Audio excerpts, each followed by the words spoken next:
सगळे सोयऱ्यांच्या अध्यादेशाच्या अंमलबजावणीचा कायदा घेऊन आला तरच बोलू, अन्यथा येऊ नका, असं रोखठोक विधान जरांगे पाटलांनी केलंय। जालन्यातल्या वरिष्ठ अधिकाऱ्यांनी जरांगेंची भेट घेतली। त्यांच्याशी संवाद साधताना जरांगेंनी आपली भूमिका जाहीर केली आहे। तर मराठा आंदोलकांवरचे गुन्हे सरसकट मागे घ्यावे अशी मागणी देखील त्यांनी केली आहे। जरांगे पाटलांच्या उपोषणाचा आजचा चौथा दिवस आहे। आपण पाहतोय सगळे सोयऱ्यांसंदर्भातला कायदा घेऊन या, त्यानंतरच आपण बोलू, तोपर्यंत बोलणार नाही अशी भूमिका जरांगे पाटलांनी घेतली आहे।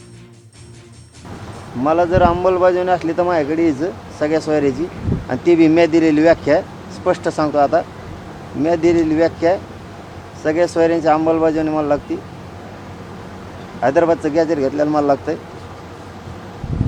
अंतरवालीसह महाराष्ट्रातले गुन्हे मागे घेत असले आणि 1 वर्षाची मुदत शिंदे समितीला आणखीन द्यायची, 3 लगातार काम करायचं, तर इकडे यायचं नाही, इकडे यायचं नाही, हे ध्यानात ठेवा सांगितलेले मुद्दे।